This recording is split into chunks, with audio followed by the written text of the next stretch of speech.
Now there was an old club, but that died. And we got rid of one piece of crap and they brought in the machine. But you gotta remember, isn't it last time that you stole my spot? You're making a big mistake coming after this. I beat Mo. I beat the podcast machine Mark Blackwood for this title, but where were you at the Rumble? It's at a no-show, you put your tail between your legs and you walked away. You can't take me out of this promo game. Because I am the best at what we do here. That's undeniable. Face me like a fucking man, Beer. Beer, turn around. Come face me.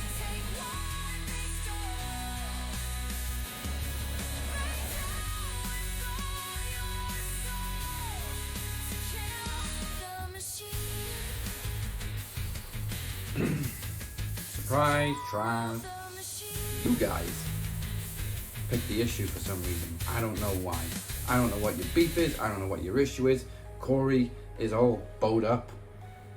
And you said you and I have unfinished business. So I'm going to give you an ultimatum, Trav. Either you can play by the clock in this match, or why don't I complete a promo slam trilogy with you? Right, Travis can either play the clock in that match or sacrifice it and face me one final time at Promo Slam. Travis C was aware of this before the show, so he has sent me his response. He didn't know Beer's time beforehand. I haven't opened it yet, so I don't know what he's decided. We will all find out at the same time at the end of the show. Out of the 8 that or I should say 7 we got off, you got 6, or so you got 5 out of the 7, which is still super good. It means Feeney's got to get 10 in 60 seconds. I don't think he's going to do it. My line stays over here on the West Coast. Oh, shit. Have to kick out the family. Like Tony D'Angelo. I don't think it's quite kicking him out level, but unfortunately Feeney does not score enough. He was 3 away from tying with Teddy. Even though he had 30 extra seconds, Ted P. Dinero remains Noah's champion. But Dazzy Lee, take your offer and shove it right up your candy ass. Beer came in at 3 minutes, 25 seconds. But my boy Travesty put in work.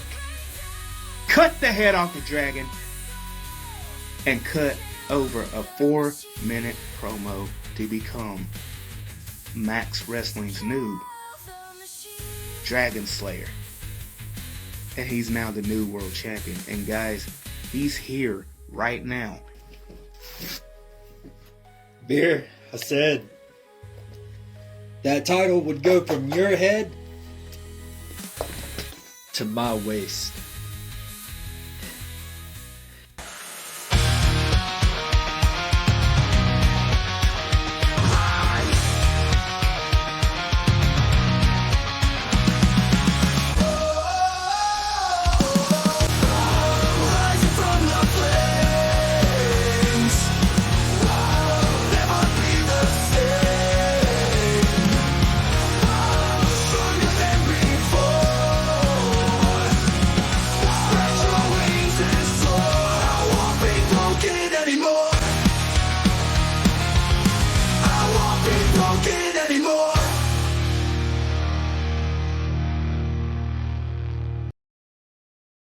Welcome to Max Wrestling. I am El Jefe. That is the captain.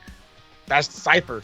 And that is, unfortunately, the former world champion Beer. No intro from anyone this week besides myself, because you can imagine the week they've been through, maybe except for that guy down there. But coming up tonight, we look back on Saturday night's main event and AEW's Double or Nothing. Plus, after Travesty managed to capture the world championship from Beer last week, we'll recap the controversial fallout as the Travesty celebrated on Aftermax, and we hear a very live response from both the Cap and Beer, hey, with a nice part of the Travesty's collection right here in front of it, so it's going to be a fun one. After his match against himself, we hear from himself, and himself is the Kingpin himself. I got to stop saying himself. Emir Costello and we will find out what's next for him. We also hear from our reigning television champion. Good luck taking it from him as he closes in on 120 days, Blade Rodriguez. So, like I said every week, you've got to make Max Wrestling your new home for all things wrestling. And go ahead and hit that like button, smash that subscribe button. And for those who prefer the old-fashioned podcast, go on and head over to the podcast platform, SoundCloud, Spotify, Apple Podcasts, wherever it is you get your podcast. And, of course, for a whole bunch of links and some cool background, we got to change it up every week. Head on over to the Believe Done website, maxwrestlingnet.weebly.com. Yeah, I did say I'd fallen behind on the audio only platforms, but Full House is up there last week, so I'll try and keep it up again this week. And of course, right after this, head over to our official Facebook group, Max Wrestling, and don't miss the Max Wrestling post show after Max, hosted by our very own Cypher, sitting right here. You might even get a glimpse of the world's worst world champion. Travesty. Oh, but jabs already, jabs. But I will congratulate him on making it 7 days as a world champion finally. Oh, Beer, how long were you champion? jabs. Champion. 240 odd days. Champion. The QR Jabs, code. man. The QR codes is on the screen right now. Scan and go after the show. Don't lick a chode. Anyway. Cool. So Saturday night's main event was eventful. We had the last minute prediction last week of maybe Cody Rhodes will turn up, and he did. Saving Jey Uso from the random attack from John Cena, which now kind of annoying. They've set up a tag match at Money in the Bank. You'd expect both world champions, or at least one of them, to defend their title at Money in the Bank, but nope, they're in a tag match for reasons.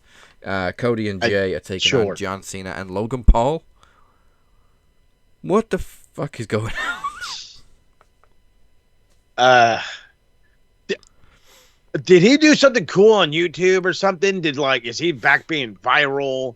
Did his brother fight another wrestler, not a boxer? His brother almost fought a gorilla. Yeah. Is that why this guy is so popular right now? Because of the whole, how many guys could beat up a gorilla thing? And then his brother tried to fight a gorilla? Is that what it is? Because if that's what it is, it's stupid. I don't think the gorilla thing had anything to do with Jake Paul, but I did see a clip of him in a video with a gorilla in the background, and everybody was like, so close. So close. Gorilla could have did us all a favor. Yeah. But I don't get it, but whatever. They're going to push him. We're not. I can't say nothing. They're going to do what they want. I am just as peeved as you are about another world championship not being defended on what I assumed was one of the bigger shows. Apparently, when you assume, you know what I mean? So I don't know anymore. I don't know anymore. No, it's bad enough that one world champion is going to be in a tag match instead of defending their title, but you put both world champions against each other in a tag match, and why? As you said, reasons. Ratings, baby. I guess. Oh my! I love that answer. I do, but it just makes me chuckle. I know. Of course, then again, I heard somewhere they're trying to make it like a 6-man tag match with Cody and the Usos, and then have Logan Paul, John Cena, and Travis Scott. But I may be wrong. Somebody might have to double check me. I wouldn't be surprised. I've been hearing they wanted to get Travis Scott involved some way or another. I'm so sick of multi-man matches as main events or whatever have you, as the big match, the big marquee match in WWE. It's given the old vibes. You know what I'm saying? We're back in the 80s, which was not WWE's heyday. No. So Saturday night's main event was okay. The most attention I've seen is on Jesse Ventura for losing his shit over the cage match. As it should. This man was lost. Oh, he was lost. I'm trying to find out where he gets stuff from, because he wasn't talking about anything of any fucking relevance. The thing that killed me was when he opened up the show with Tessitore, and he was like, the one thing about a cage match is there's going to be a winner and there's going to be a loser. And I'm like, oh shit! Every match. Every That's That's just the Michael Owen of wrestling. And then what makes it worse is he was like, they don't do cage matches on Saturday night's main event. Motherfucker, you hosted one that had a cage match. We just need to let you know that we've been talking for 5 minutes and we need to go to a commercial break. Fucking NBC. Back after these commercials. I'm pretty sure people were walking out of cage matches back in the 70s and 80s. I know they used to escape over the top, but my one and only example, it's because it's the only one anybody would ever need, is go watch a single Bruno Sammartino cage match. I guarantee you, he just walks out the door. Every time, walks out the door. There was another Where did you cage get your match shrooms? recently. yeah, there was not Prieston. Wasn't there a women's one? Yeah, Punk and Rollins. Oh, the Zelina Vega match? Punk and Rollins. There's been a lot of cage matches recently. Oh, cage match. Never mind. Been a crap ton. Yeah. So I don't know what happened to Jesse. He was great on the last Saturday Night's Main Event, but he just went to shit on this one. Yeah, he did. He hung out with Pat too long. Or Jesse. That's what it was. Was he drunk? No, I And think it he really stoned. wasn't. And it wasn't really the best match between Drew and Priest. Really was. Nothing on the Lackluster at best. They beat boring. the shit out of each other. That's the point. I mean, It wasn't good as a Mania match. oh no, God no. But at least there was this tad bit of continuity, which wasn't fucking brought in on. But Drew McIntyre that took him out of it? It was Damian Priest won with the concerto. Or was it the other way around? With a concerto, yeah, and then just walked out. But yeah, concerto. Which, if I'm not mistaken, is kind of like payback because Drew's concussed him or had head injuries to Damian Priest so many times. So now it's kind of like, payback. You concuss me, I concuss you. That just sounds weird saying it like that, but it's, Concussion for a concussion. I'm trying to find something relevant in this fucking show. I was just lost after Jesse. Yeah. He fucking took me for a loop, and I started asking, where did you get your shrooms? Michael Cole was getting a bit annoyed at Jesse, to be fair. Probably. If Michael Cole's getting annoyed by you and you're not Pat McAfee. I love Pat. To be fair, the Money in the Bank ladder matches are shaping up pretty good. For the men's, we got Solo, LA Knight, Penta, and Seth so far qualified. And for the women's, we got Alexa Bliss, Roxanne Perez, Rhea Ripley, Julia qualified at anybody's ball game. There's Absolutely at least anybody's ball game. actually, you know what? Any of those four to stand a chance of the women. For the men, it's probably going to be Seth. Yeah. Probably gonna be Seth, I don't know. and that's fine. I think Sami Zayn might get involved. Oh, There's still Uncle Sammy Smack. might get involved. Still 2 spots in each one, but out of the 4 that have qualified so far, I'd put all my money on Seth Rollins. Right. And hopefully it'll be Trinity. Well, Naomi. Trinity. Put the belt on Naomi. I plead, put the belt on Naomi. Tiffany's great, but Naomi as a heel is freaking killing it right now. Not so much her pay more promos. attention. Proceed with caution. Yeah, it's the corny catchphrase that gets me. Loving it. What is the corny catchphrase? Because I don't Proceed watch. I don't with watch SmackDown. pause. Caution. It's like a Saturday morning villain type of catchphrase. 100%. 80s cartoon villain. Yeah. Proceed Mofo. like With a caution. Dr. With Robot caution. next door thing. See? I can almost hear Severus Snape saying it. Proceed with caution. See? That doesn't fit. That just sounds so off. Yeah. I also can't do a Snape. The 2 spots left in the Money in Bank I can see going to Jade and Naomi, to be fair. Wait, we got Aren't SmackDown, Jade and Raw. Naomi in the same... Jade and Naomi's in the same match, man. Oh, yeah. There's 2 spots, one be Raw, one be SmackDown. So it's going to be between Jade and Naomi, and then who's on Raw? Do we know who's in the qualifier? Ooh, that's actually a good question. Who's in the I watched the Raw? pay-per-views, fam, or the PLEs. That's all I got. Who's I even actually on got the that. Raw women's roster? Liv? Yeah. Liv and... Yeah, Liv. Who Liv could... and Becky. Roxanne. Roxanne's already qualified, so it'll be Liv and... Could be Becky. But then Liv lose to Kyrie. Liv lost to Kyrie on Raw. But that Oh, wasn't nice. a qualifier, though, was it? Oh, yeah. Wasn't, yeah. Oh, how about it? But yeah, speaking of Becky, she's against Lyra in the last chance match for the women's intercontinental title, which is probably the match I'm most interested in on this show, apart from the Money in the Bank matches. So if Becky loses, she can't challenge Lyra again. If Lyra loses, that. she has to raise Becky's hand. Okay. These two have kind of surprised me. I know we were shitting on this feud when it originally started, and how Becky as a heel doesn't quite click, but she's improved a lot this time as a heel. Yeah. I do agree. And with Lyra's been killing it. Yeah. Well, I think she needed that push from whatever the fuck the whole thing with Becky was supposed to be. So I think it was helpful. I think she's got the more recognition now. I still just don't. Becky's just not a heel for me. She's just nope, can't do it. She sucks. I'm invested in it more in this feud than I have been before.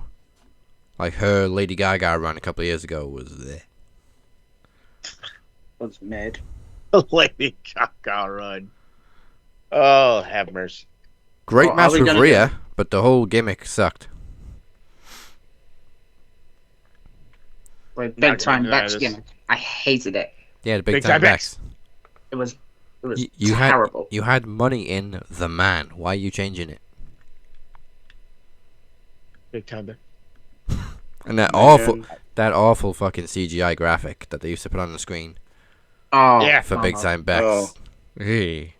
And flashbacks. Nightmare I'm seeing it fuel. now. Just the cringe. Just the cringe. Becky 2 belts. Big time Bex. No, stick to the man. Yeah, if it ain't broke, don't Oh. fix it. That's right. That's right. Oh, I was going to get the return of Bailey. I miss Bailey. Yeah. The only videos I've been seeing of Bailey, I've been hanging out with on a bikini on the boat. Mm-hmm. Dang right there. Beer, you mentioned Yes, sir. in the past week how the Zelina Vega project has failed. Fail. Yep. Epic fail. That 619 was the worst I've ever seen. Oh, it was shit. It was horrendous. How could you really have one of the worst 619s and you still break Chelsea Green's nose? Yeah, that was in slow You You want to motion. know why? You want to know why? I watched this like 5 times. It's Chelsea's fault because she tries to help her save this move. And within that, it costs her nose. And I'm like, She took one for this the thing team. is exactly 100%. Here's my whole thing. I get this is not a super crazy hard move, right? It's really not. It's momentum.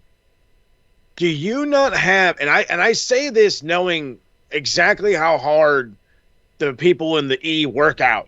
Do you not have a strong enough core to hold yourself up and do this rotation? Because if you don't do the move. Like it. Plain and fucking simple. Don't do the move. I say the same thing about CM Punk and this fucking elbow drop he does. It's just flailing, whatever. Don't do it. Oh, the macho elbow? It's so bad. And Okada falls on purpose, and it looks better than CM Punk. I don't think anybody has a more beautiful looking elbow drop than Shawn Michaels. Yes. Oh, his Just drop that little is spot on. Pop. Yep. Test love did elbow drop as well. Yeah. Oh. Test The was late test. very, very underrated. Oh yeah. Test had a That bad was boy good. elbow. Best big boot ever. Yes. That guy took people's fucking heads clean off. I've even man. said To make that Women's United States title relevant again, you've got to take it off Selena, because she comes out to crickets every week. Every week. The project has failed.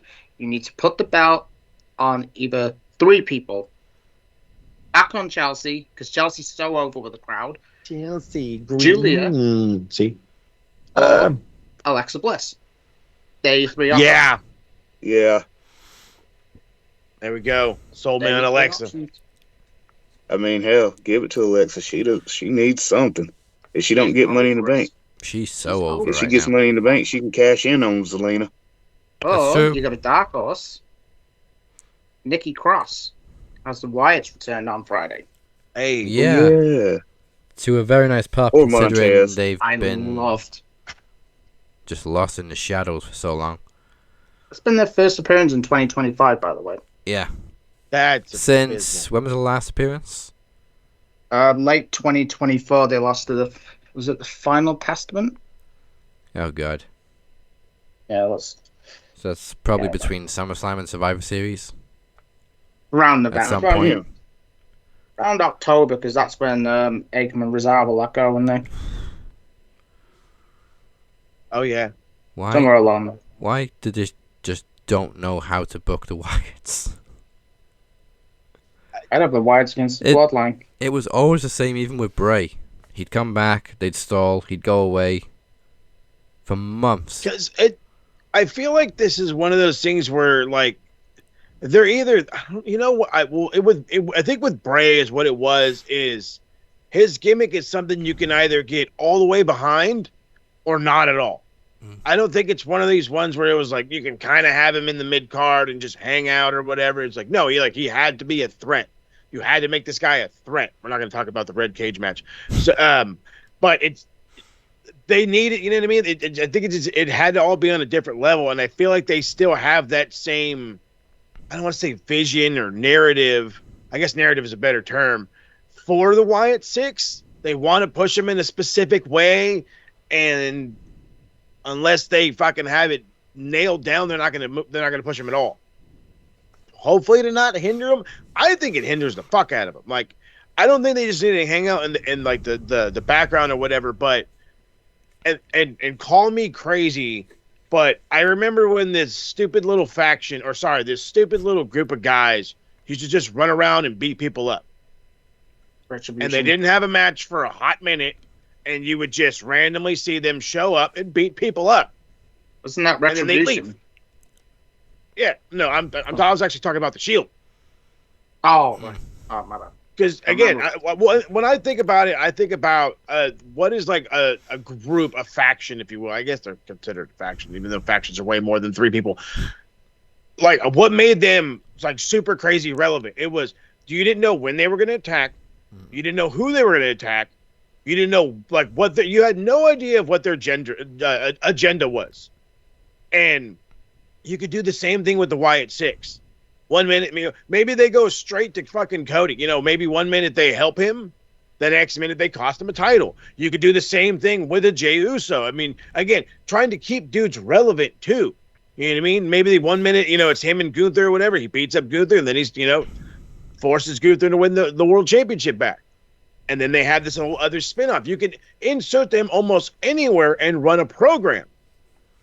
But they're just so fucking afraid of, oh, well, maybe they're going to overtake the program. That's the fucking point, though. Like, if it's going to cost, it's not going to cost you a Jey Uso. It's not going to cost you a Cody Rhodes. I'm using the big names because that's when it matters. Nobody gave a shit about the Shield until they started attacking CM Punk. Nobody gave a shit about the Nexus until they went after John Cena. You have to make this shit impactful.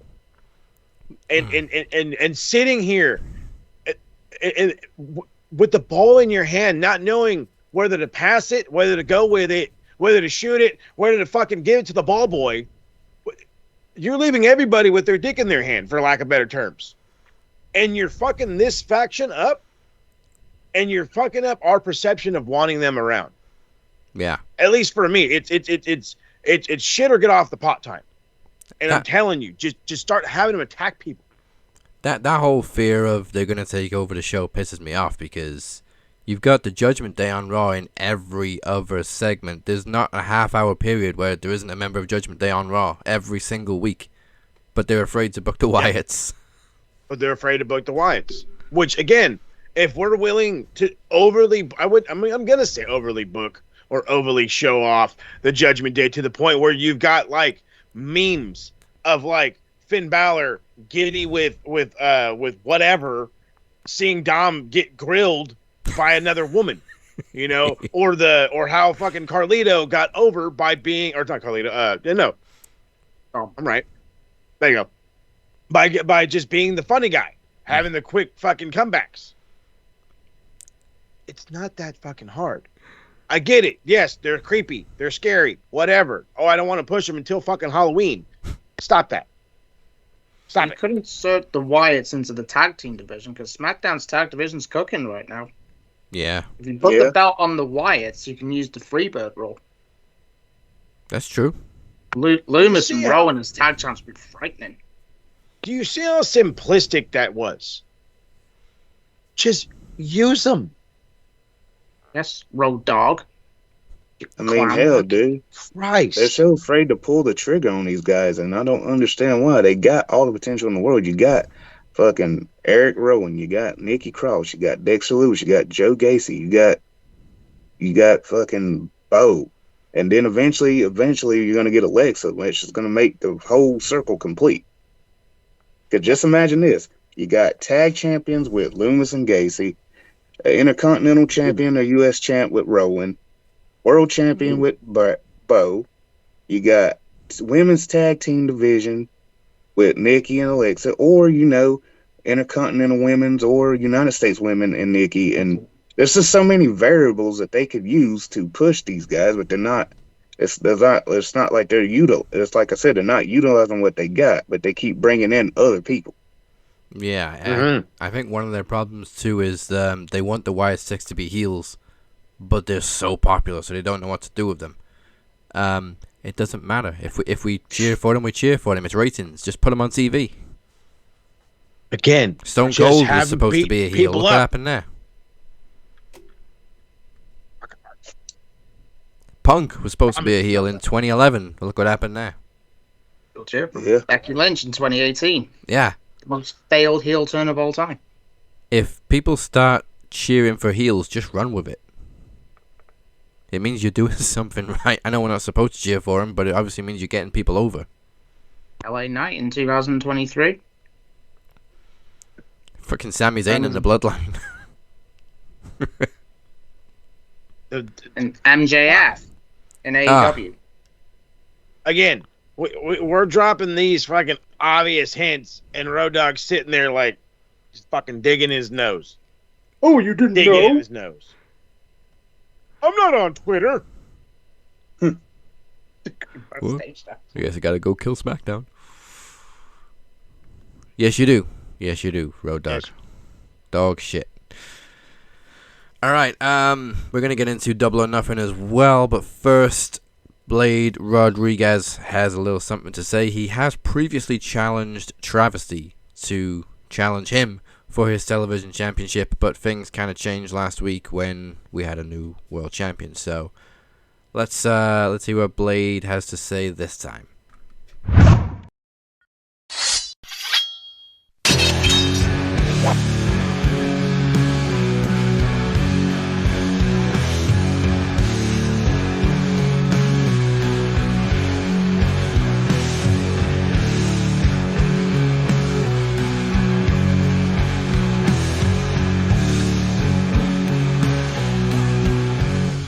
Good evening, everybody. This is your boy, your TV title champion, Blade Rodriguez. Things in the Max Wrestling universe has been shooken up a bit in the last few weeks, especially when it came to Full House that dropped today. Or earlier today, or like this morning, or yesterday, depending on where you are on the side of the fence of the sea. So, I needed to take my scope of direction and adjusted it to mark a different competitor. No doubt I was looking forward to the fun I was going to have with the man travesty. Respects to the walker. Seriously, professionally, no puns intended. However, this gave me the opportunity to go after Mayatona Murdoch. Oh, I'm sorry, Flex Murdoch. Or Cypher, the non-profit organization. Because I haven't been able to go up against him before, and I wanted to take the opportunity and seize the moment while I still could. So the sights are on you, Flex. You got the muscles to out-strength and outpower the Blade? We'll see. But until then, I'm waiting.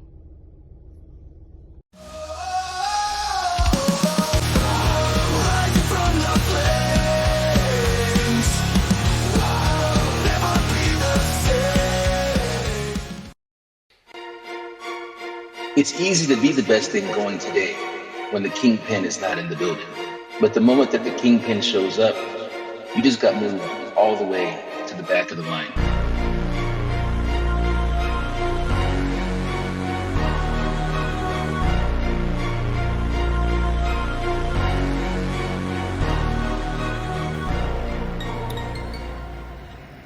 AT Rustlar.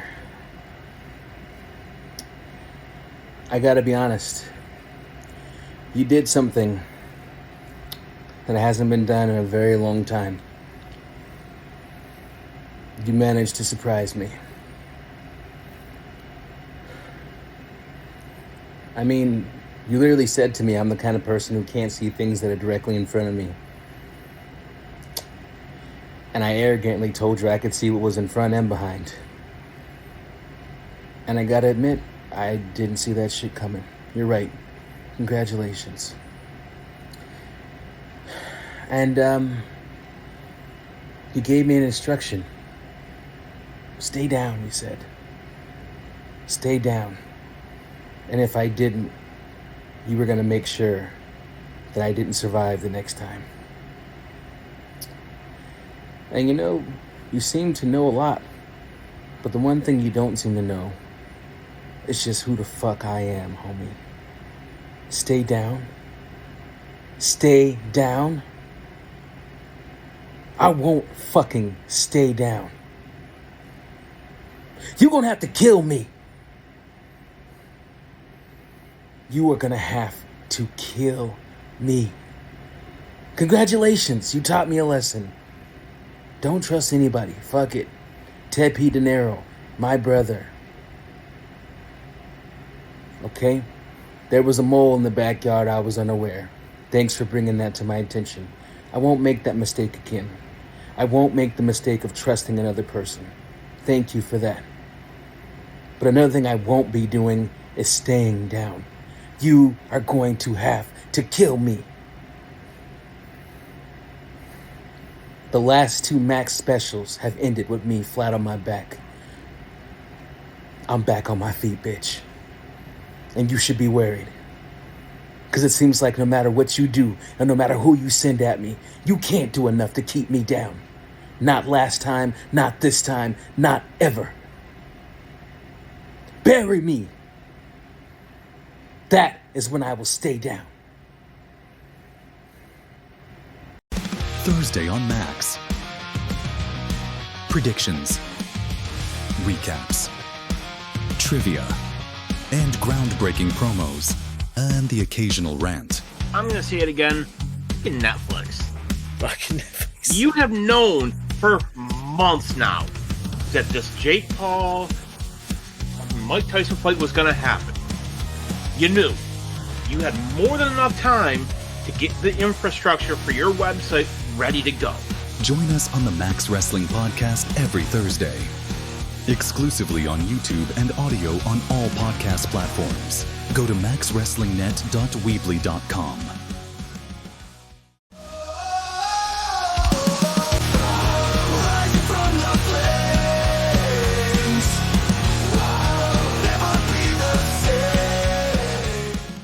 Welcome back to Max Wrestling. I am your captain. He is El Jefe. We're joined by Flex Murdoch himself, Cypher, and fuck Tony Khan, fuck Mercedes. That's his screen name this week.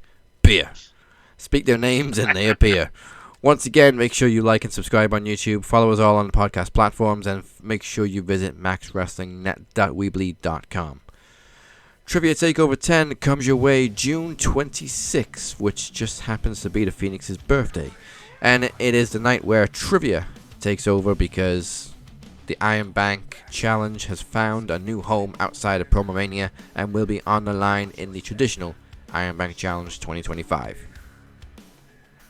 That's right. As you heard just moments ago, the Blade Rodriguez has thrown down the gauntlet as he wants to defend his television title against Flex Murdoch himself. Cypher, it's for the first time class for the North Carolinians clashing together. And there will be more to come in the coming weeks. We will also be predicting WWE's Night of Champions. Go to maxwrestlingnet.weebly.com/takeover for more information. Right. And just in case you need just a little bit more music in your life, and we know you do, Run for Your Life is the official theme song for Trivia Takeover 10 from the Captain's Revenge Taken from the first album. That's right, go back to the first one, Monster. Like all Captain's Revenge music, it is available everywhere you can find music now, including Spotify, Apple Music, YouTube Music, the whole works, babe. Check it out everywhere. So, last week, the Travesty celebrated his World Championship title victory and tried to call all his shots, but we heard from the Beer and Cap on a Facebook exclusive on Monday, so let's rewind it and let's recap what all went down. You guys picked the issue for some reason. I don't know why. I don't know what your beef is. I don't know what your issue is. Corey is all bowed up. And you said you and I have unfinished business. So I'm going to give you an ultimatum, Trav. Either you can play by the clock in this match, or we can settle the score. You clearly want it so badly. So let's do it. But let's do it at your favorite Max event. An event where you and I have actually faced each other before. A promo slam trilogy with you. Decision's yours, and as they say, tick-tock. Take your offer and shove it right up your candy ass. Beer came in at 3 minutes, 25 seconds. But my boy Travesty put in work. Cut the head off the dragon and cut over a 4-minute promo to become Max Wrestling's new Dragon Slayer. And he's now the new world champion. And guys, he's here right now in this vicinity with his belt, and he's ready to talk his shit. So ladies and gentlemen, without further ado, let me introduce you to my guest right now, coming back, the new promo world champion, the Walking Travesty.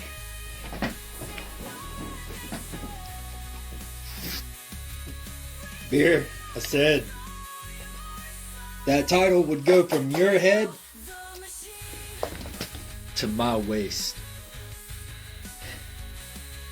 Once again, I am your world champion. I don't play by your rules, Captain.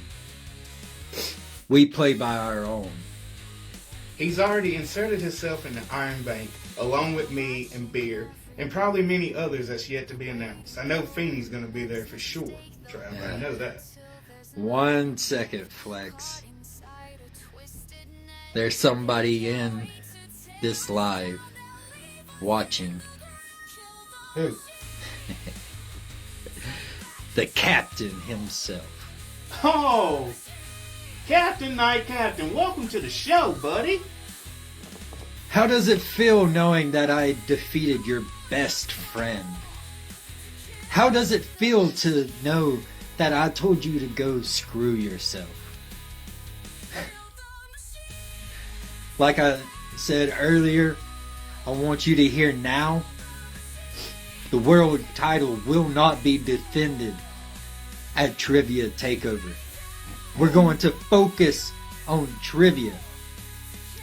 Flex and myself will compete in the Iron Bank. Your day of reckoning, your day of destruction, Captain, it will come. And when it does, I will destroy you. Worse than I destroyed your best friend. I got an idea too. What if the Reapers versus the Madness versus the team of El Jefe? Yep. El Jefe, Moses Marquez. Who are you thinking as his tag team partner? Because I'm thinking he brings in any one member of TSK.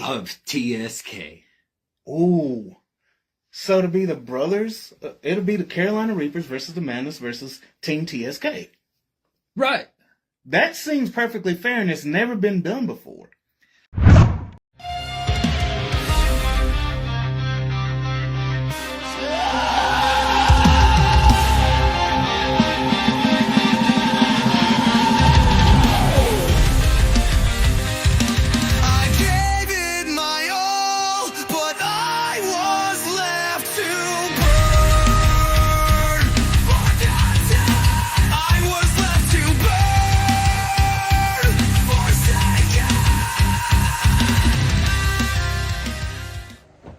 $244 days.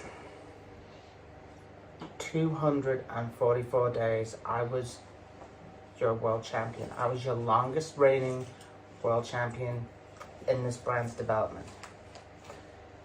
Now, I'm not one to make excuses. I lost. I lost fair and square to the Walker Travis Anderson, someone who I did once call a friend. But your ego has taken over.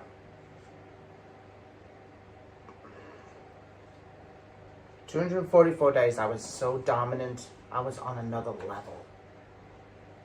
But Travis, I want you to know, my friend, I just want you to know, keep that title nice and warm. Because I will be coming back to claim what's mine. My day of reckoning is coming. And I don't give a damn when I go for it. It'll be soon. And you flapped your gums a lot, talking like a broken bitch, and it really started firing me to reclaim this, to bring it back to this family. And the way that you were talking, I don't know what's gone into you. But this is what we're gonna do. At Iron Bank, you can enter. Flex, Cypher, you can enter too. But rest assured, for the second year running, I will be claiming the Iron Bank. And I will cash in on you, Trav. And I will bring back the gold to this family.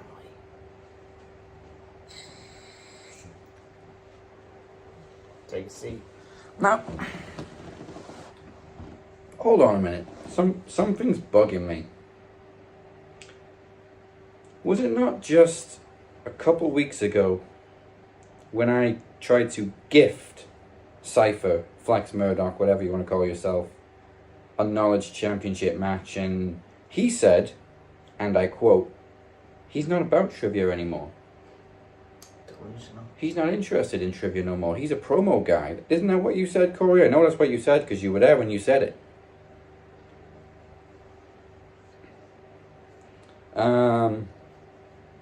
So now he wants not only the Knowledge Championship and the Tag Team Championship with Travis.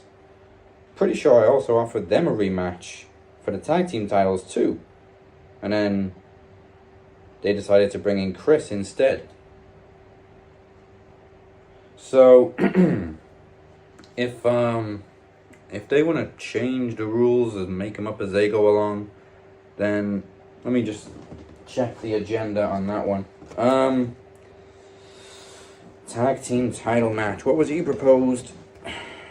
The Bitches of Max Destruction versus Dragon Club's Captain and the Demoness. Well, the Shape and the Demoness. Versus Moses and a partner of his choice. Denied. No, don't get me wrong. I'm more than willing to defend the tag team championships with the Demoness. But here's the problem. The Shape and the Demoness don't do trivia neither. They're a promo tag team, and as far as the bitches go, you're not entitled to a tag team title match. You foregoed your tag team title rematch, so you don't get a shot. However, Moses and a partner of his choice, that interests me. I'm okay with that. We can do that. What else was on the agenda? Travis and Cypher in the Iron Bank. The two whining bitches, you mean? Those ones, yeah. Right there. Cypher, I got no problem with you going after the Iron Bank again. I mean, after all, you were one of the 2 Iron Bank winners last year. But, travesty. Denied. But you kind of denied yourself on that one by winning the World Championship, because World Champions don't get to compete in the Iron Bank Challenge. I mean, think about it. Have you ever seen Roman Reigns climbing up a ladder for a Money in the Bank briefcase? No. Nope. See, if you'd have taken my offer and foregone the World Championship and left it as it is and faced me instead at Promo Slam, you could have entered the Iron Bank. But now you're out. So that's denied as well. Ooh, that's a shame.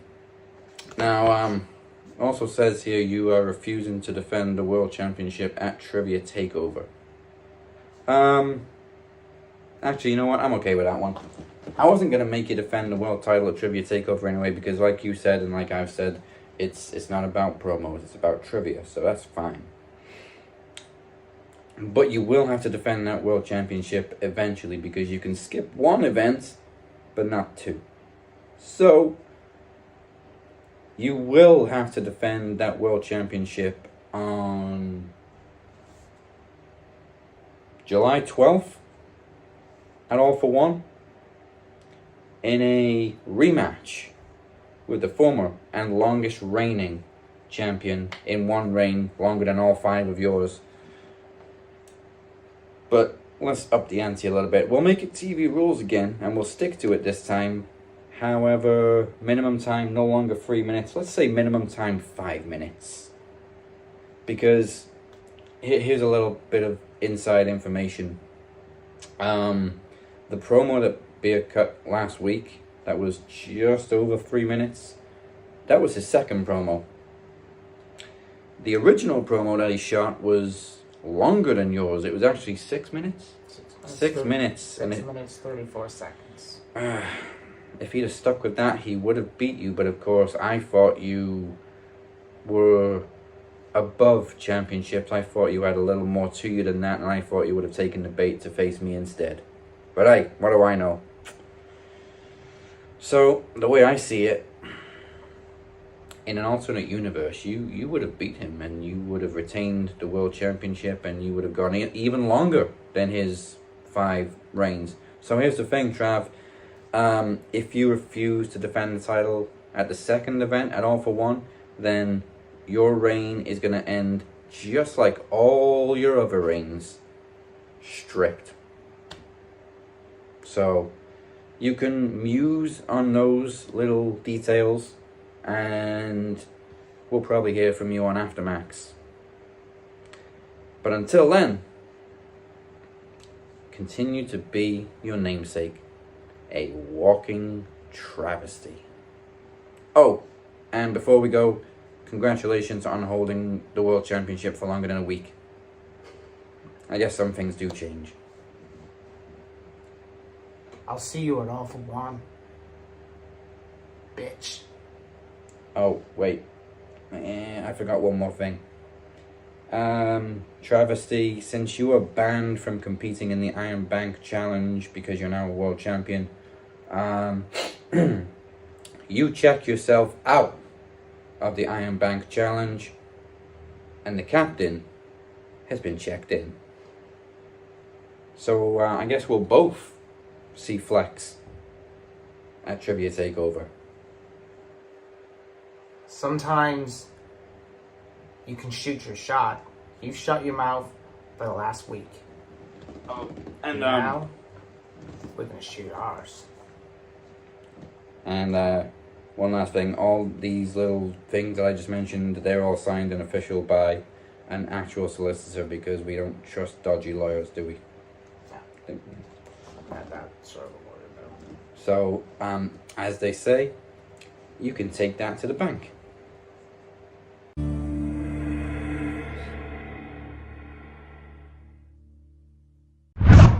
Denied. Put it on a t-shirt. Denied. Put it on a hashtag. Put it on a hash brown. Send it to the cloud. Do whatever you want. Denied. Who needs a fucking lawyer? Oh yeah, you have hash browns? No, we do have hash browns. Oh, okay. It just like, why would you put it on? Sorry, my brain went somewhere else. It said hash browns. I got hungry. I was like, why would you put it on a hash brown? All right. Put everything on a hash brown. Give me all the hash browns and make sure they're crispy. Smothered, covered, and everything else, baby. You know how we do it at the Waffle House. Gravy, cheese, bacon. Gimme. I've just eaten a breakfast buffet too, and I'm still thinking of food. Okay. Can't blame you. How about that? So Double or Nothing has been and gone, and it was a solid pay-per-view. AEW always deliver when you don't expect them to. But this I think was a reminder of just how good AEW can really fucking be. Except when they want to hit on all cylinders, they can. Yeah, except for the opening match. So before we get into it, I think I'm gonna have to play the rant music because we are joined by Beer. You think? And if the screen name of Fuck Tony Khan, Fuck Mercedes wasn't enough, we're about to hear from Beer. So if there's any Mercedes diehards out there riding her coattails, you might want to turn away. Or anybody that licks Tony Khan's balls, call him the greatest person in the world. Hit the rant music. Turn it off.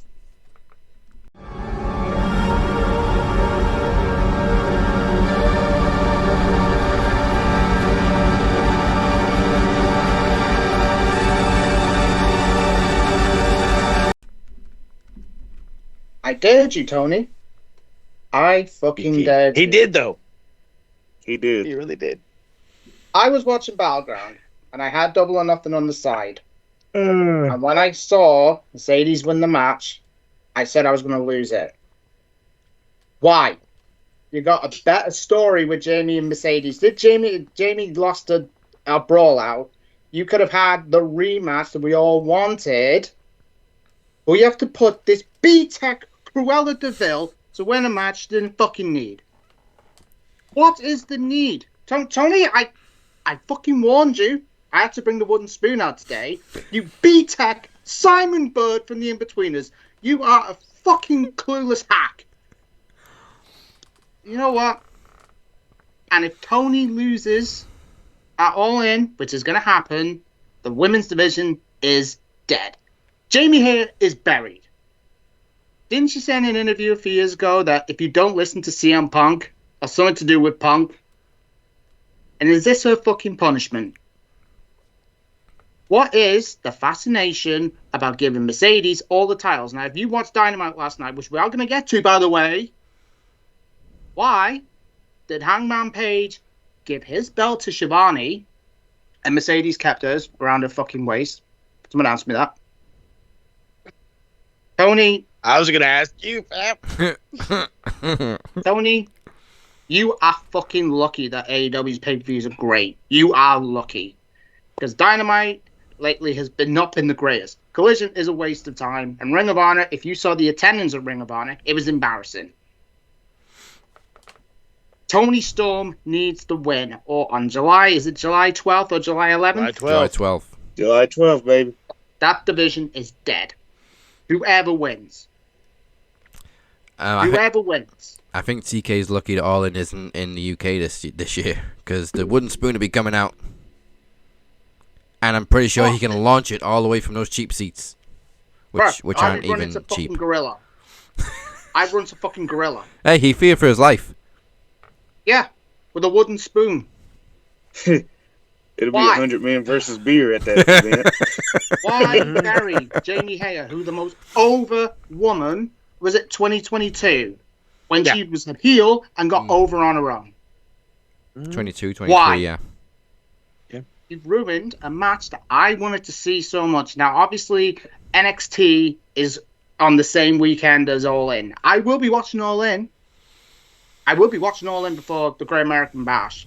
And if Mercedes wins, that TV is going to get destroyed. Tony, do the right thing. If we get a good build for the match, like we had with her and Britt Baker last year, even though the match was terrible, because we were there. I almost missed it though, but yeah. Yeah, we all went for a piss because it was a piss break. Well, I went for a piss as soon as Mercedes music hit. I want to move. I mean, I'm a Brit guy. Tony, you're killing the company. You are killing the company.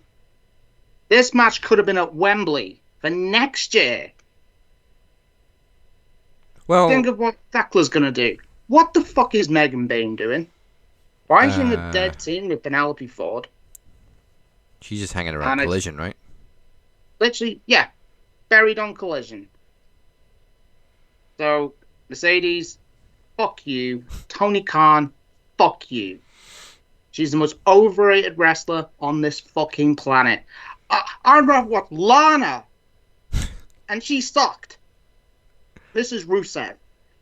This fucking B-Tech Rick Morris. Fuck you, Tony. Mic drop. Spoon down. It's spoon drop. And spoon down. I mean, he's not entirely wrong. I'm not mad at that rant, not even a little bit. I'm looking at it as I fucking saw it coming. Look, dude, the way I always call it the way I do because I love the footy. She gets paid like a championship level footballer in League One or in League Two. She fucking gets paid top dollar in a low league, and she gets fucking paraded around as if she's the greatest fucking forward there's ever been. I know I'm using terrible analogies over some people's heads, but it over parading her, overusing her. I'm at 100% with the fucking keeping of the belt thing. I'm like, broad, you just want to be engulfed in like leather and metal, and that's fine. Do it somewhere else. She showed up in a fucking lowrider. I kicked my phone across the room. Like that fucking irked the shit out of me. I was like, the next thing you're gonna start doing, Drew, is you're gonna start singing Selena, and now I'm really gonna be pissed. Like, No, she's gonna start doing this. Oh God, she's so bad at it too. She's so bad at it. But the thing that killed me the most was obviously this was this foreseeable one. This was the big marquee match that we're supposed to have it all in Texas. But why not do Tony and Jamie? Oh, I don't know, for the third time? Because the last time I checked, Jamie never lost the women's world championship, as Hangman likes to say. Nope. So, and again, and I'm sure, even though the hatred from this man is so hot right now, I can feel the heat. I know that he would agree with me by saying Mercedes and Athena would have worked way fucking better in Texas than Tony and Mercedes, because there's heat between them. Their match was on Dynamite was actually pretty good, and you could have had another reason for it. Maybe Athena wins a fucking tournament or whatever, gets a TBS title shot, something, I don't know. Or maybe she wants to go after the Ring of Honor Women's Championship, just some bullshit, and you can make it up. It ain't that fucking hard. This is pro wrestling. But instead of doing, I don't know, the smart move, we got the obvious one, and it's bad. And dear God, I hope either Athena costs Mercedes this belt and leads to a longer feud, or Tony just outright beats her. Because if that happens, then Tony Khan has a little bit of a brain. I'm not going to say much. But enough to listen to somebody else in the room. Yeah. I mean, Jamie's already pointed out a little chink in Mercedes' armor because she's lost one belt. So she didn't take the pin, but still. It just showed that she's not unbeatable. No, she's fucking finisher. It's called the bankroll. Because all she does is roll people up. The bankroll. Fuck me. And I've said this to a friend of mine. He's an AEW lover, more than WWE.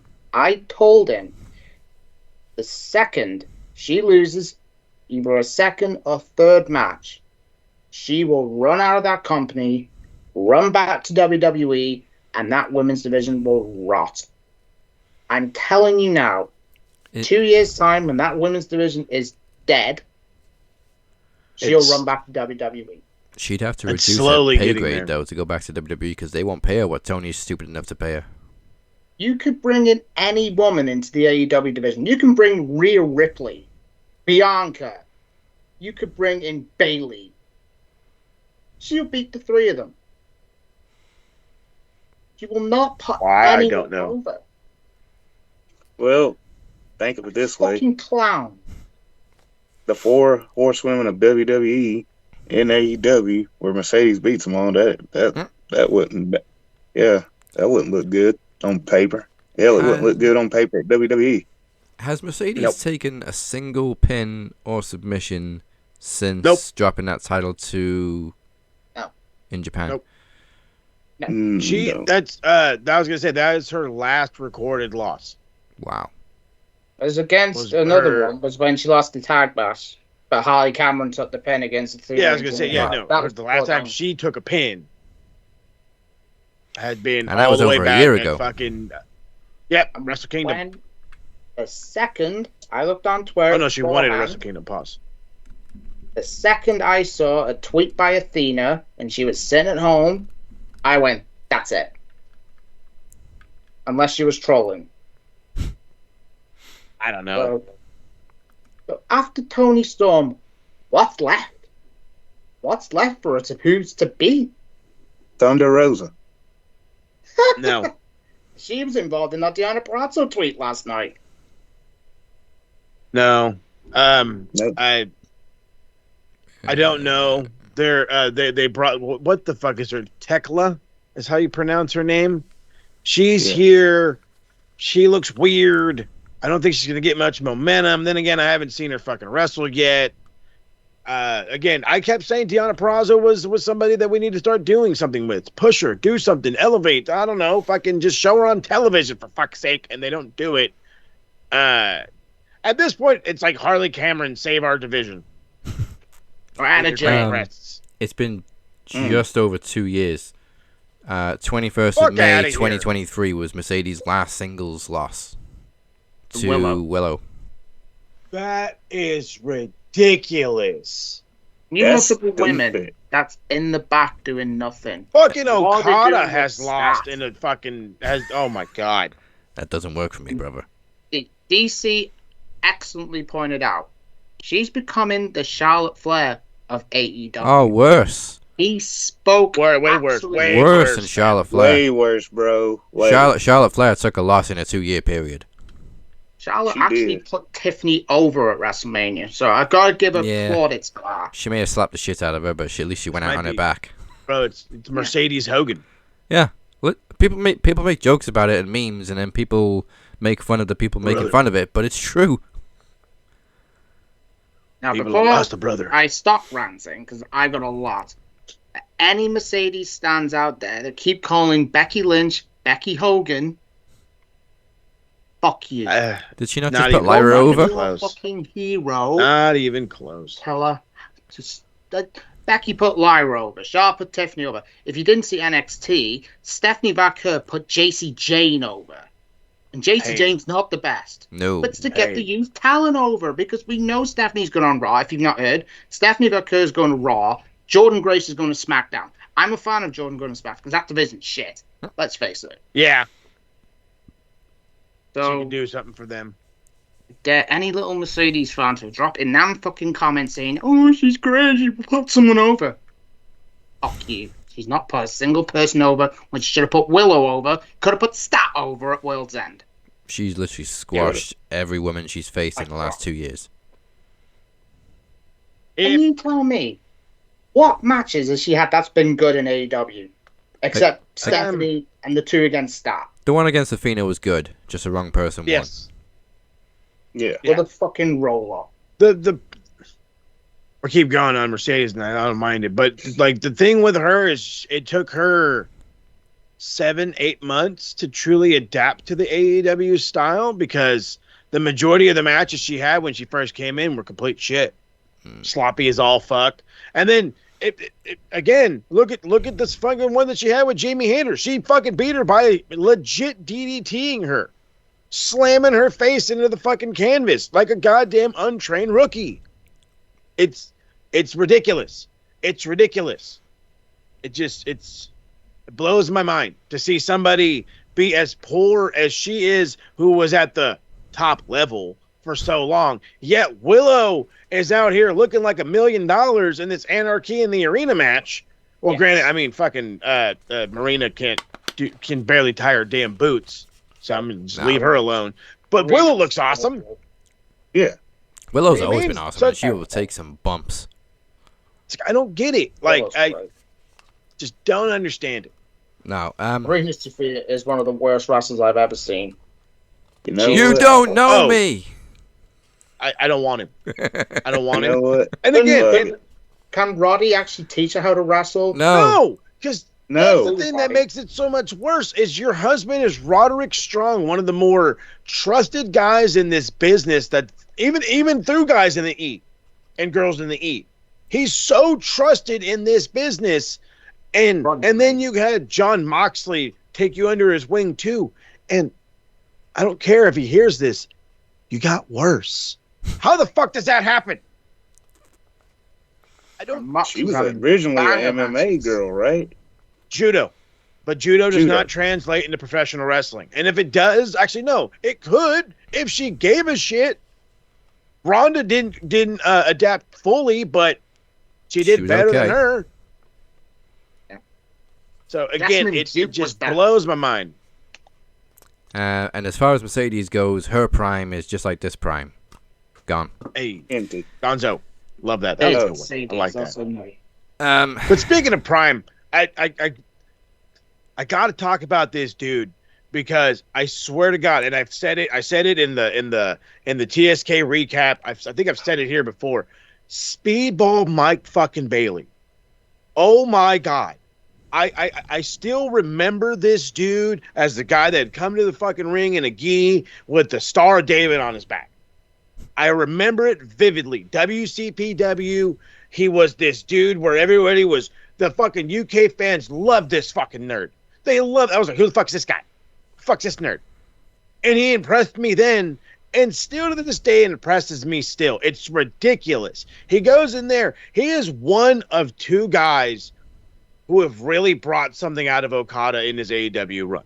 I cannot stand here as an Okada lover and tell you that this man has gotten out of second gear in the majority of his matches. He hasn't, because he doesn't need to. No. But at least when he goes up against quality competition, he'll go into 4th gear, maybe into 5th gear. And at least, and against Speedball, he was easily hanging out in 4th gear. This was like a quality G1 match at the level I thought it was. It was fucking excellent. I don't need Okada to lose the belt. He's not going to. His character is working perfectly. He's not burying nobody. He's allowing people to get their shit in and look like a quality opponent against him. So, again, if we could do this with other fucking stars, why can't we do it with her? But I don't want to keep going back to her on the negativity. I don't want to do it. But it just, comparisons, damn it, comparisons. It's just like a parasite. You just can't get rid of it. No. So bad. Chlamydia is easier to get rid of than Mercedes. Ayo. Yo. I do Love it. not speak from experience there. So FTR, I don't know what the fuck happens to them. They have fucking killed them. Best tag team in the world a few years ago, FTR. Yeah, best tag team in the world, and I gotta mention it. That clothesline spot was Lake Placid 3 level. Mm-hmm. Coming from one of the world's best tag teams, that spot sucked. It was terrible. Nobody gave a fuck about this match. Nobody gave a shit. I mean, like for real. I love Nigel. How old is Nigel? Do we know how old Nigel is? 40 something. 49. You're okay. If I look half as good as Nigel at 49, we're winning. Okay? We're fucking winning. This guy came in looking great, in great shape, but I don't give a fuck about Danny Garcia because they stopped pushing him after he lost the TNT title, and then that I remembered, oh shit, but wait, who is the TNT champion? That took me on a different fucking loop. But I don't care about Danny Garcia right now, and that's their own fault. Nigel wrestling, dude, save him for matches that matter. Okay, don't if you wanted to do this because Pat McAfee went against Gunther, at least that mattered. Okay, there was reasons behind it. They got people involved into that or engulfed into that shit. So I don't fucking get that. And then I've said it once, and I will say it until I'm blue in the face, and I don't know how that's gonna fucking happen. Stokely Hathaway and FTR together are fucking awkward. It's fucking awkward. It's not, oh, it'll get used to it. Oh, it's meant to be. No, I don't care what it's meant to be. It's dumb. It's fucking dumb. Stokely and FTR, they don't even talk on the same frequency. It's like they don't even make sense to each other. So what are we doing? What the fuck are we doing? That shit just blows my mind. And like I said, it was a match that nobody cared about. Didn't need to fucking happen. Could have happened on Dynamite. Could have happened on Collision. Since that's, where all this fucking build keeps happening on Collision, and yet we don't know about it on Dynamite. And the fucking worst part about all of this shit? This isn't new. This has been the continuity issues with AEW has been happening since their creation. The tie-in from Dynamite and Rampage never happens on Dynamite. Or Collision and Rampage never happens on Dynamite. Why? Like, you look in the days of the Attitude Era, everything that went to Raw and then went to SmackDown was important. There was attention to detail. And then it went to Raw the next day. Same with WCW with Nitro. Yeah. Everything went from WCW to Thunder. Yeah. They would carry this. Yeah, they would force you to watch because they're carrying the story. Even if you don't do that, even if you don't carry the story, even if you did the bare minimum on that and just gave me a promo from that guy to make me want to go watch this other show, because then after his promo, you show me a fucking video montage. How hard is that? I mean, I'll give you a prime example back in the day when Triple H turned on Stone Cold. And revealed that he's the one that paid Rikishi. That closed Raw. The very next SmackDown opened with Triple H and Rikishi. Yeah. It was must watch. Literally thinking that same one. And it's perfectly put. That was when Vince made sense. Yeah. Hey. Yeah. That's on the t-shirt. You see, even crazy people can make sense from time to time. So come on, TK. Let's get that going. However, it does make sense about Anarchy in the Arena. Uh-huh. It's just hodgepodge, crazy bullshit. That was awesome. Just because it was awesome. I will get mad, though, at the production truck or whatever for the fucking dumbest, stupidest camera cuts you would ever see in your whole life. Yeah. Like there was one time, I think there was one where Matt Jackson or Nick Jackson's going for a moonsault or moonsault or something on a 450 splash on Kenny, how he's hanging over the Drake. And as he's like midair, they fucking cut to John Moxley's beard. I'm like, what the fuck are you doing? What are you fucking doing? And then I love Drowning Pool, I do, but I don't think I really need to listen to that song like 15 times in a row. I was gonna say that was a bit much. They upped the game with the music this year by having different songs. So like when I'm so excited came on, I'm like, what the fuck? Fuck it, let's go for it. We have the Pointer Sisters. Yeah. Who wants to listen to that? I mean, it was fun. It came on. It was random. Kenny and Swerve looked at each other and was like, "Oh well, okay." Right on. What real music like Drowning Pool? Yeah, well, and Kenny switched it to Drowning Pool fucking immediately after. Oh God.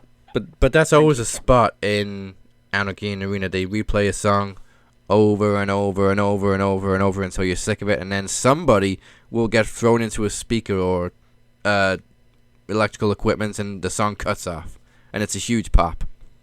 It's one tiny fucking speaker. Killed the whole music.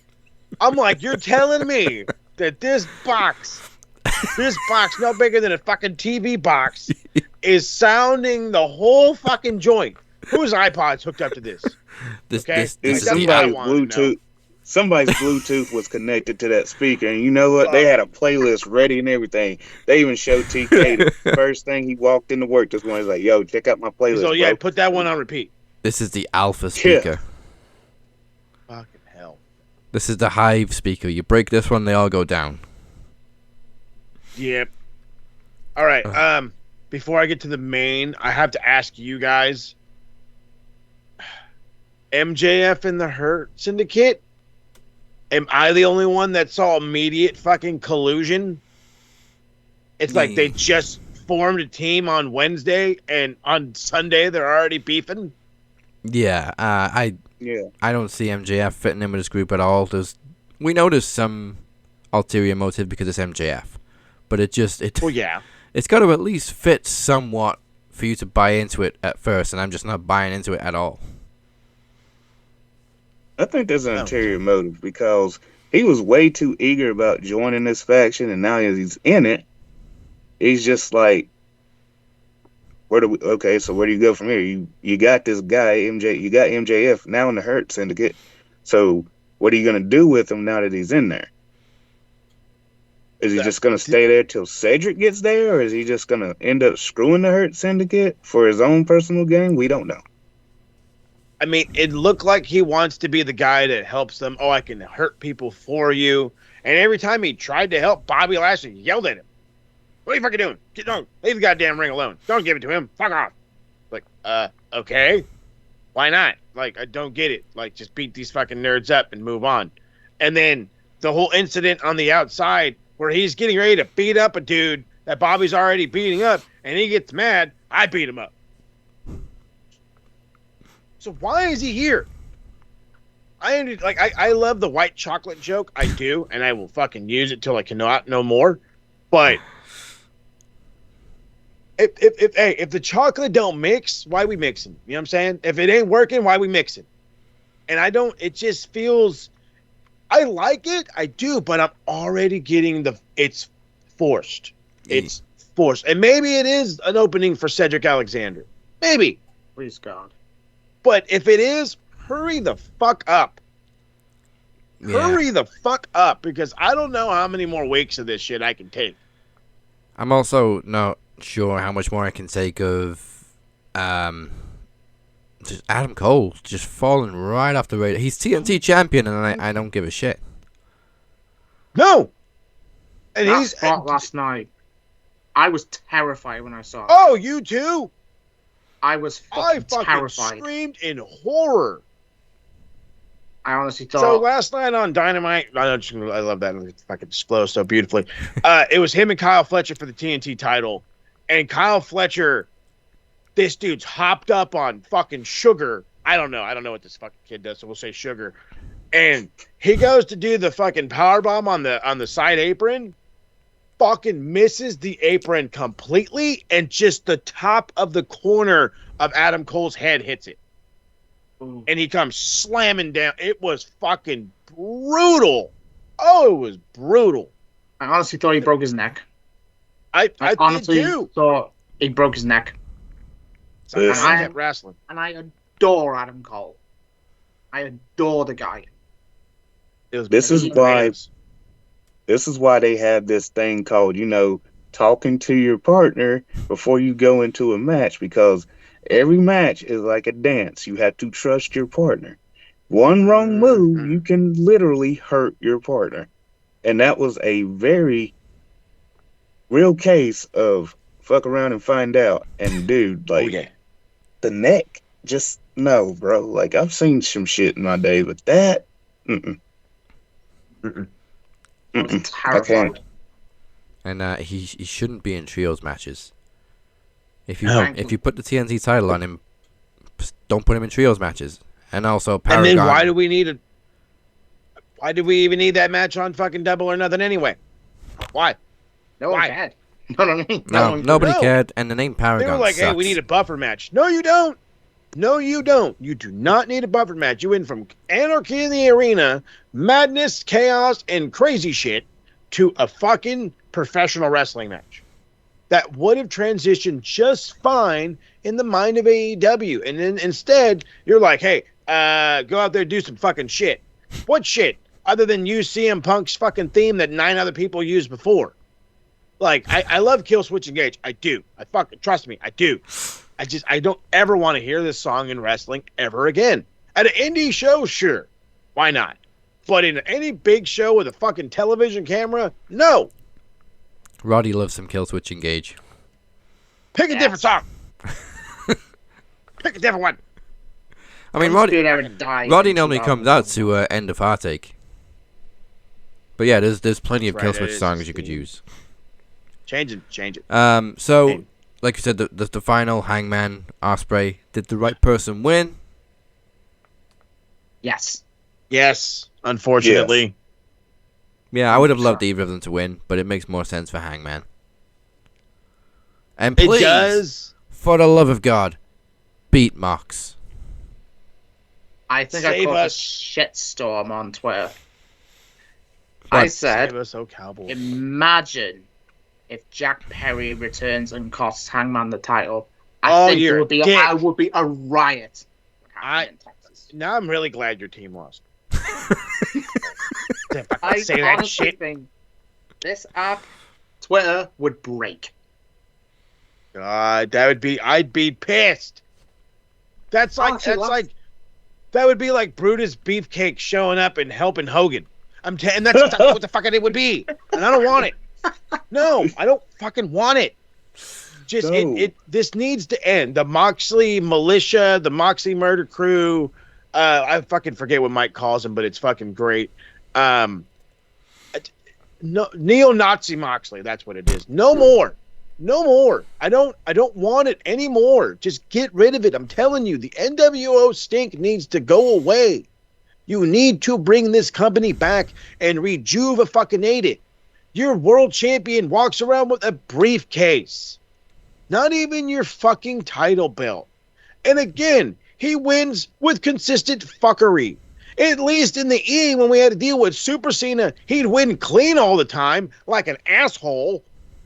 But it's so overwhelming, and it's too fucking much. And again, maybe I'm just the old head, but it's why people hated the NWO after a while. Not why they loved them, why they hated them. And not for the reasons they should, because they're the bad guys, but no, legit hated them. Started shitting on Kevin Nash, started shitting on Scott Hall, started shitting on Hulk Hogan and Eric Bischoff. This became shit because all they gave a fuck about was maintaining control of the company. And in this instance, it has to maintain the control of the company in the form of the AEW World Championship. It needs to stop. Hangman wins it. He holds the briefcase, leaves us on pins and needles till Wednesday. Debuts a new title. You're welcome. Yeah. That briefcase is what fucking kills me, because he doesn't feel like a world champion. We ain't briefcase wanker. Feels like a yeah, he's a briefcase champion. wanker. We don't see the belts. Love that. If you know, you know. I love these guys. Briefcase. That's terrible. But I love briefcase champion. So hold on, I gotta ask, because the O2 show. When's the O2 show? August. Late August. Early August, when All In was last year. So they've switched Forbidden Door with All In.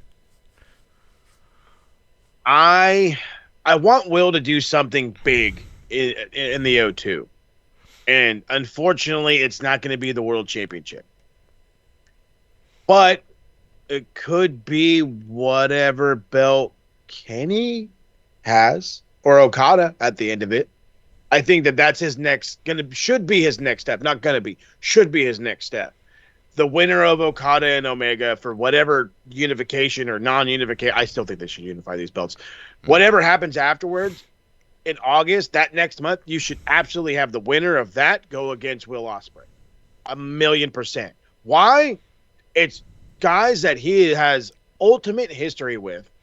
And 2, they will put on the biggest banger in the O2 that they can, and it'll only elevate the entire show, as well as their own fucking stock. So I think that'd be the killerest move. There's nothing else for Will to do. I mean, he's over here trying to play peacemaker on Dynamite. Don't do that. Yeah, no pun intended on the elevate, but he does need to win a title in London. Yeah. Or would you save it for All In next year? No. Nah, I'm impatient. He had a moment against MJF last year. So if he's not going for the world title this year, then give him a title at Forbidden Door. What are they going to do with Ospreay now for All In? Get Swerve? Probably him, Swerve. Yeah, him and Swerve. Maybe, him and Swerve against the Bucks? Please not. I'd rather Ospreay and Swerve any day of the week. The Founding Fathers. Just get it right. I actually kind of really like that gimmick. I have no fucking idea. I have no idea, and now my brain is. But the upside is they got 7 weeks, and the unfortunate reality is in this day and era in pro wrestling is all you fucking need is 3-4 weeks of a build. Yeah. So especially with the more often. I mean, it can go either way. I mean, Ospreay can go for the title in O2, or you can have him and Swerve tag team against the Bucks. So, I mean, there's many opposite directions you can go with Ospreay. He's a major player. That he is. He is a major player. player. But it's just it really just boils down to what TK has planned, and we all know that this motherfucker couldn't plan a wedding if his life depended on it. So did y'all see the article that was leaked by Fightful about Ospreay and Hangman? They wanted Ospreay wanted Hangman to win, and Hangman wanted Ospreay to win. I'm thinking, if you don't want a main event All In, that's like not wanting a main event WrestleMania. Does that mean that Mox is now retaining, and then we're going to wait for Darby to come back? I don't want to wait till Darby comes back. I want this belt off this clown. Do you see there's one massive issue with that, and I've been saying that it's a massive issue forever. If we're gonna wait for the Darby to be the guy to do it, that's who beat Hogan. Sting. And if we're gonna fucking wait and redo WCW all over again, I'm gonna be pissed. WCW 2025, baby. Hangman is the perfect choice. Let the depressed alcoholic cowboy do it instead. Yes. I'd rather that. Yeah. Made for Hangman to win. Yeah. It is. And the pop will be huge, and hopefully the second reign will be better than the first one. Alright, now, to close the show, we have 2 lists. One is nice, one is not so nice, and we always check them twice. It is time for the Bell End board. Might as well call it Tony Khan board. Maybe. Yeah. A bellend, you're a bellend, mate. Look, bellend 1, bellend 2, big veiny bellend over here. Alright, before we start, Beer, Mercedes currently sits on 100 points. Well, you can add another 20 on, because I now got a song about her, because obviously she is the B-Tech Cruella de Vil. Mercedes Mone, Mercedes Mone. If she doesn't bury you, then who the fuck will? 20 points. Add her on now. Love this. Apologies for my crap singing, by the way. I might have to produce that. I enjoyed it. Yep. Okay. 20 points to Mercedes. I put her on 120. You might as well slap 20 for TK as well. You know what I mean? In unneeded matches, wrong winner in at least one of them. But in reality, I am going to give him some points too on the other board, but we'll get in that in a bit. Who else? I want to give fucking 10 points to Jesse Ventura. Yeah. Gotta lay off that sauce on me. Which is a shame because after his return to Saturday Night's Main Event, he didn't even go on the birth board.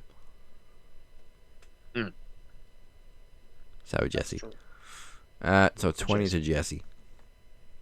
20. Even though we Who look else gets? Yeah.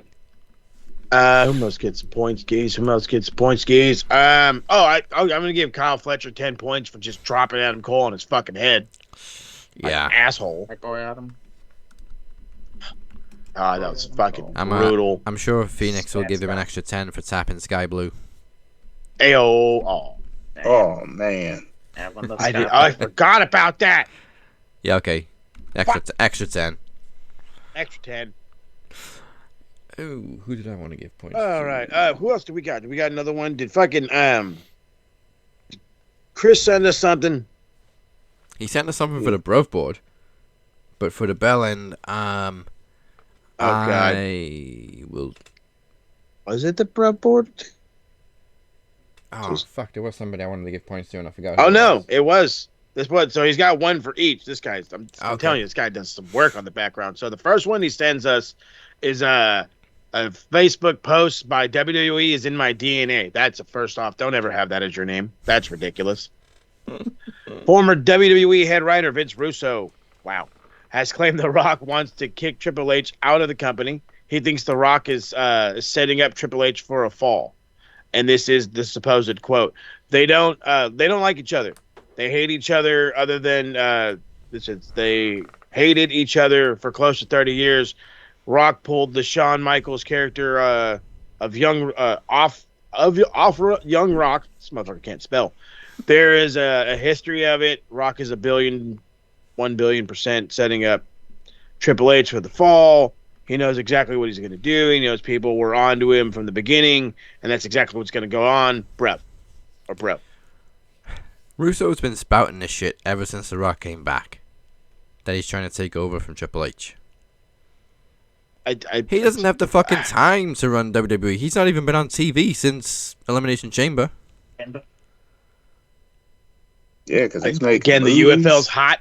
He's got other investors. This motherfucker don't care. This Russo's an idiot. 20 points to Russo. Yeah, and besides, last time I checked, him and Triple H were really good friends, bro. I don't know about really good friends, but I'm sure they're not fucking enemies. Unfortunately, though, I am going to have to give 20 points to Triple H. Because the counter programming for All In is fucking ridiculous. Yeah, dude. And you can't even deny it at this point. You're putting on 3 shows on the same weekend as AEW's arguably most box office show of the year. And you've known for how long what the date was since last year? You're telling me you couldn't find another weekend to put on Evolution or NXT? Oh, no, he could. He just did it because this. I'm trying to remember who did this. This was a move that used to get done all the time in the old territory days. I want to say it was the AWA. God, I hate that company. Like, I get it from a business perspective, but you can't even deny that you're blatantly counter-programming just to be a dick. Just to be a dick. And you're not even putting one show up against one. You're putting 3 shows up against one. That's asshole. Oh, it's Saturday Night's Main Event as well, isn't it? Yeah, the Saturday Night's Main Event. There's which NXT is it? Battleground? Great American Bash. Great American Bash and Evolution. Idiot. So unfortunately, 20 points to Trips. Unfortunate. And just because Road Dogg, you can have 20 points too. Ew. DX. Oh, you didn't know? Well, now you know. You're on the bell. Oh, you didn't know? You got some points. Oh wait, which one was it? I don't even know. I don't even know who was to blame between Dash and Cash or Danny Garcia, but 10 points to FTR for that botched clothesline. Shit. Yeah, I do agree with that. You guys are better than that. I want to give 10 points as well to the AEW production team for botching Decla's debut last night. Oh, she looks You saw it? good. Hey, she's fucking great. Like, I've seen her in Marigolds and in Stardom. She is fucking fantastic. You will fall in love with her. Yeah, I only saw one clip, and yeah, it's good. It's good. She is very good. All right, any last minute points for the Bell End board? Nah, they were great. Well, then let's switch gears for the Bruv board. Bruv. Pour it up, bro. For the bread. Bruv, brother.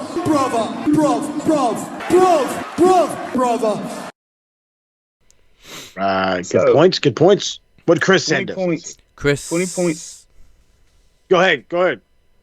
All right, so 20 points each to Tony Storm and Mina Shirakawa for that nice ass kiss.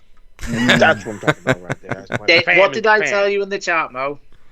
Oh, bro, I told y'all. Say. I told y'all. I said if they could just, have a little embrace, wouldn't be too mad. And you know what? For the first time in a long time, TK actually heard what the fuck I was talking about. So if you're gonna listen to that, fucking sell Anthony Robinson this first.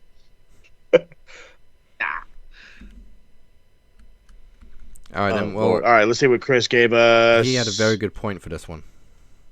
Oh, you want to take this one? Okay, so Chris thinks Johnny Ace deserves some points on the Bruv board for basically selling out Vince, and I can't agree more.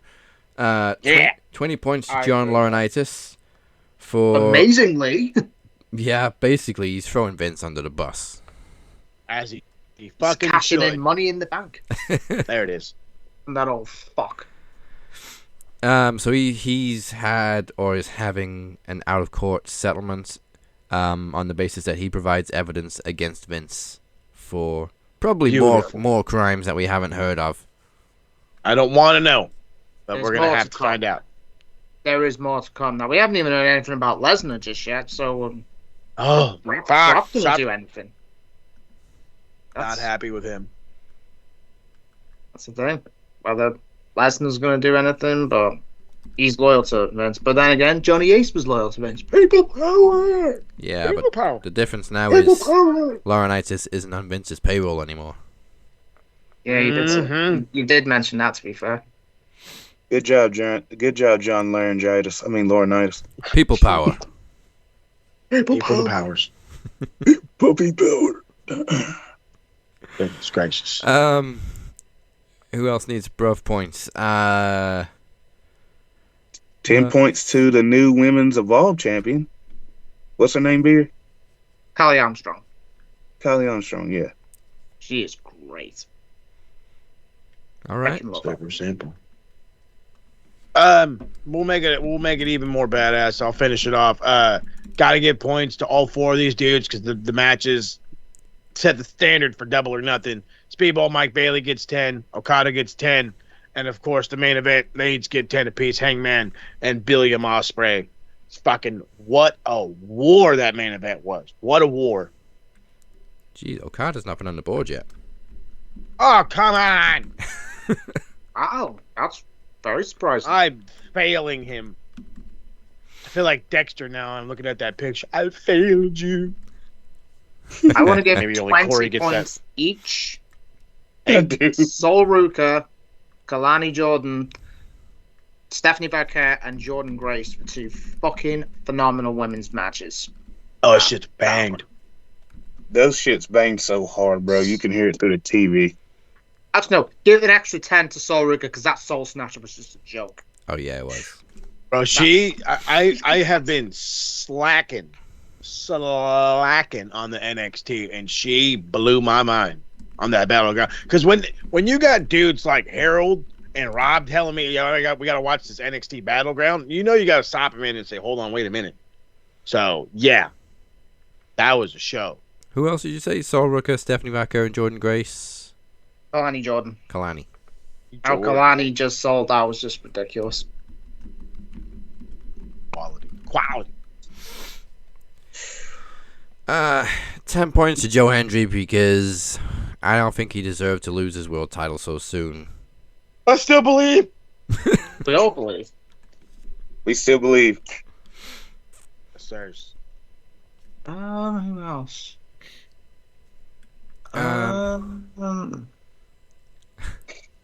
There's more. I mean, we gave 10 points to R-Truth. Yeah, good for you, yeah, Truth. Out John Cena. Wrong. John Cena. Yeah. How do you out John Cena? John Cena. Ron cried like that. Ron Cena was the man, bro. He was the man. He made me believe I had hustle, loyalty, and respect in my veins from that fucking time. Goddamn Cena can't even do a shoulder tackle anymore without blowing his knees out. Yeah, and just R-Truth, older than him, just... How are you, exactly? How are you 6 years older, bro, outworking this fucking guy? You're outdoing him, and you're 6 years older, but yet that's your childhood fucking idol. It's actually true. I love R-Truth R-Truth. looked way better than John. I know I just made the fucking joke about fucking looking as good as Nigel. If I can move as good as R-Truth at his age, I'm fucking winning. 10 Speaking of winning, 10 points to Dominic Mysterio because Roxanne Perez brought him chicken nuggets 2 weeks in a row. Brothers winning in life, fam. On a leash, bruv. He's caught him on a leash. Dominic Mysterio is him. It's no longer Carmelo. No, Dominic Mysterio is him. My boy Carmelo's still Dominic Mysterio is the new women's championship. Facts. Brother, that's perfect. Dude, that's awesome. Who'd have thought 2 years ago, 3 years ago, we'd all be sat here jealous of Dominic fucking Mysterio? He's right. I mean, I never thought of it for 1 second. But hey, tide has turned. I want to give 10 points to Dragon Lee for that fucking insane stunt when he went through the ropes on Raw with Penta and Chad Gable. Dragon Lee's got to be in there. He, as a luchador, is fucking insane. And why is he not on Worlds Collide? It's just fucking criminal. Give it time. When is Worlds Collide? Week on Saturday, I think. It's on YouTube. Christ, then hurry up. Get his ass on there because I'm fucking mad stoked for that show. And Ray Phoenix is on there as well. Thank God. I'm going to finish off with 10 points to Tiffany because her promo game has come such a long way. And that was a great segment with Alexa and Charlotte where Tiffany just held her own and looked great. Doesn't she always look great? All the time. No, I don't mean in looks. I mean she just looked good. She carried that aura. You know what you mean. We have to give our customary 10 points to Rhea Ripley for just being mommy. Oh yeah, weekly points to mommy. Yep. Perfect. Boards have been filled, and good God Almighty, everyone is thankful. So thank you for joining us, as we appreciate y'all. But before we close the show, we got to find out what the TSK has done. And boy, howdy, we done some stuff.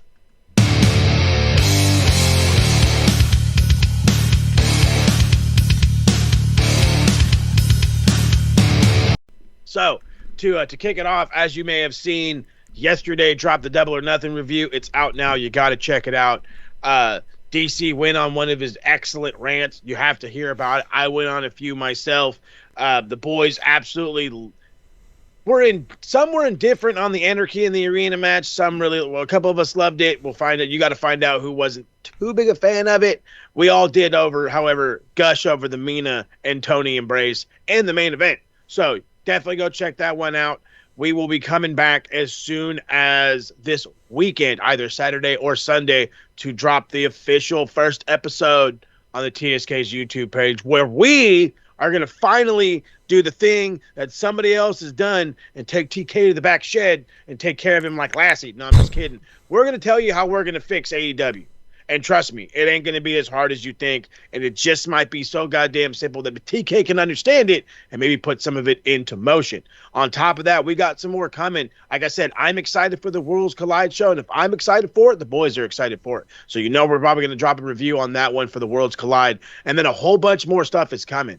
A whole bunch more stuff is coming. I talked about it on that one. Actually, you know what? Before we get into that, I need everyone to go listen very, very carefully to the ending of that show, of our Double or Nothing review, and listen to the beautifully done new outro produced by yours truly, called Running with the Kings of the Kings of the Ring. I forgot what I fucking named it. Running with Kings of the Ring. I don't know. It's a cool thing. Check it out. Let me know what y'all think. And as I said on there, more content is coming. College is done. Summer vacation hits. And you know what that means? It normally means partying for some. However, it means working extra hard. Like I said, we got a whole bunch of stuff coming from the TSK and the footy.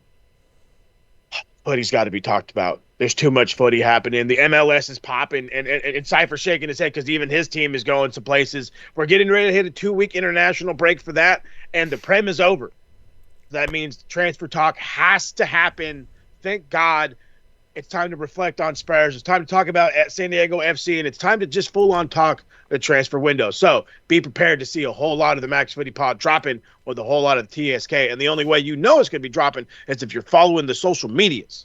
That's the evil X machine. Yeah, I had to do it. Elon paid me. I'm just kidding. It's fucking Twitter at Max Wrestling UK, Captain 512, SMR Podnet, and no longer Max Footy Pod. We're going to change that. We're going to bring out a new one. Don't trip. I'll get it to you when it's ready. But make sure you're checking out the websites for a whole bunch of links and a whole lot more. MaxWrestlingNet.weebly.com. And do not forget to hit the subscribe button and follow button. Start right here on the YouTubes and then wander on to the Facebooks, the Twitters, the Instagrams, and while it's still along, because I don't know when the fuck it's ever going to go away. Maybe it won't anymore. TikTok, because we got to bring that one back. So hit all those, follow us, give us some love, and we'll share it right back. 1, 2, you hear the clock ticking. That's it for now. We will see you next week for Money in the Bank predictions. Ooh. Comes along pretty quick. Goodbye. Like an A does. And good night. Bang. I saved him kiss. I did. It was awesome. Oh, now go watch Aftermax. Hey, let's put 20 points for the Wyatt's box. I'm so leaving that in.